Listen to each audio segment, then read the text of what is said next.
जन तेव्हा म्हणतात जेव्हा एक उद्देश असतो सगळ्यांचा, त्यांचा जन होतो, लोकांचा जन नाही होत, समूहाचा जन नाही होत. समूहाला एक ध्येय पाहिजे.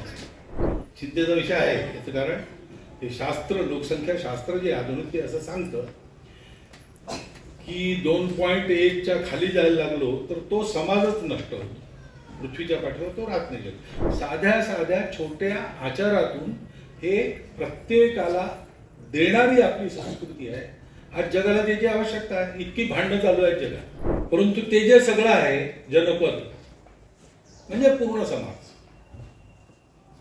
त्या समाजाकरता कुळ सोडायचं म्हणजे कुळाचा त्याग करायचा आणि कुळाकरता एका व्यक्तीचा त्याग करायचा. आता त्याग काही रोज रोज करावा लागत नाही, ते प्रसंग कधी कधी येतात आणि तेव्हा करतातही. त्यांच्या गोष्टी आपण म्हणतो राम वनवासात गेले सगळं सोडून असं म्हणतो. कुंतीनी भीमाला पाठवलं बकासुराला मारायला. पुष्कळ गोष्टी आपण त्या त्यागात. हे काय बंधू असं तो जरी साता आम्ही तो थंडलीच दिधले असं ते बळीनी. कुटुंब कशा करता आहे? देशाकरता. जनपद म्हणजे देश.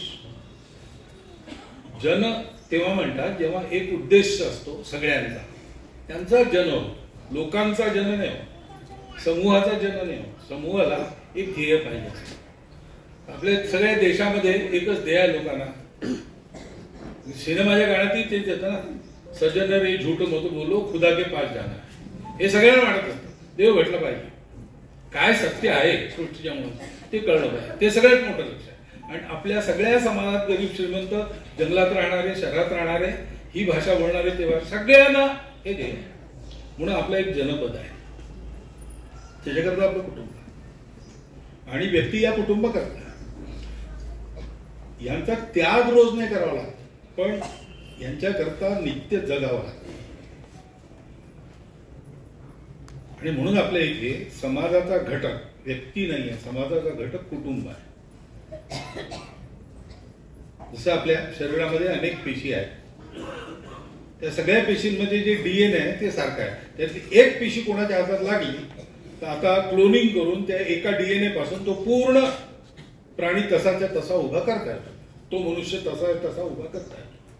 प्रत्येक पेशी हे शरीराची इकाई आहे, युनिट आहे. तसं प्रत्येक कुटुंब हे समाजाचं युनिट आहे, व्यक्ती नाही. त्या पेशीमध्ये न्यूक्लियस असतं, मायटोकॉन्ड्रिया असतो, निरनिराळ्या प्रकारचे घटक असतात, प्रोटोप्लाझम असतो. असे सगळे आपण व्यक्ती आहोत.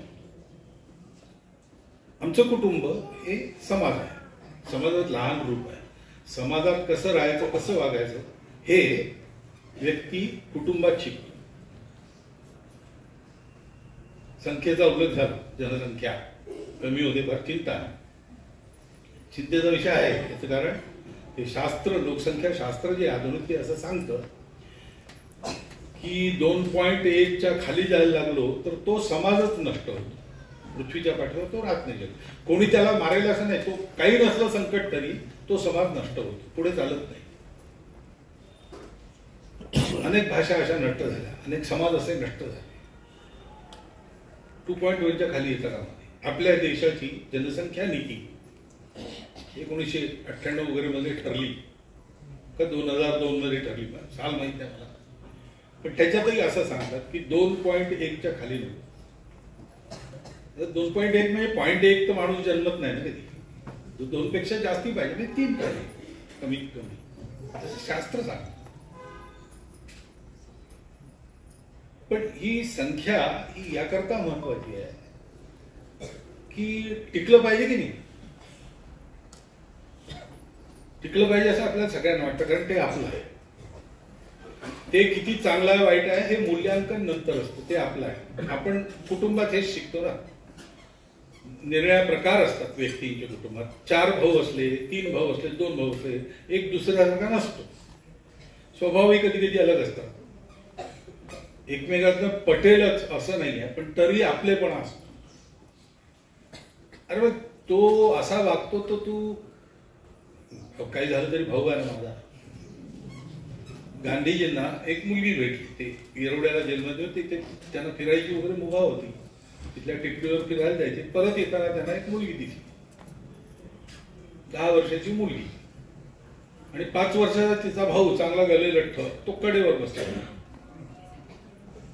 तर गांधीजी म्हणाले त्या मुलीला, अरे त्याला तो चालतो ना, त्याला चालव ना हाताला धरून, खांद्यावर कशाला घेत. ती म्हणे तो चालत नाही, कंटाळा करत. अरे तुला त्याला सांग, तुला वजन होत नाही का. ती मुलगी म्हणाली, वजन, आपल्या भावाचं वजन कसं होईल. हा जो आपलेपणा असतो, या आपलेपणातून या सगळ्या गोष्टी आहेत. आपलं आहे म्हणूनही ते चाललं पाहिजे. पण ते केवळ आपलं आहे असं नाही आहे. आज जगाला याची आवश्यकता आहे. ही जी आपली संस्कृती आहे, जी सगळ्यांना स्वीकार करते, जी माणसाला शरीर मन बुद्धीच्या पलीकडे काही आहे त्याच्या अनुरोधाने जीवनाचं लक्ष असलं पाहिजे. केवळ उपभोगा करता, केवळ मनाच्या प्रसन्नते करता, केवळ बुद्धीच्या जिज्ञासेच्या शांती करता नाही जगायचं. त्याच्या पलीकडे आपल्याला जोडणारं एक सूत्र सगळीकडे आहे. ते कोणचं आहे ते मिळालं पाहिजे. त्यात खरं सुख आहे, त्यात संतोष आहे, समाधान आहे आणि ते कधीच फिक्क पडत नाही. हे जाणणारी आपली संस्कृती आहे. इतकं मोठं प्रवचन, भाषण वगैरे न देता साध्या साध्या छोट्या आचारातून हे प्रत्येकाला देणारी आपली संस्कृती आहे. आज जगाला त्याची आवश्यकता आहे. इतकी भांडणं चालू आहेत जगात. कारण काय? अहंकार आणि कट्टरपणा आणि स्वार्थ. आता हा जो अपूर्ण विचार आहे की एकमेकाशी काही संबंध नाही, कारण जोडणारं काही माहीत नाही. शरीर मन बुद्धी माहीत आहे, आत्मा माहीत नाही. अर्थ काम मोक्षही माहीत आहे, पण धर्म माहीत नाही. हे जोडणारं चौथं नसल्यामुळे कट्टरपण, स्वार्थ, अहंकार हे प्रभावी होत, मग भांडण होत. त्याच्यामुळे नीतिमत्तेची चाड राहत नाही. त्याच्यामुळे आपल्या करण्यामुळे कोणाकोणाचा बळी जातो त्याची तमा राहत नाही. माणूस हा माणूस राहत नाही, माणूस हा केवळ पशु राहतो. आहार निद्रा भय मैथुनांच्या सामान्य मेतच पशुभेद न राहत. मनुष्य हा तसाच वाटतो.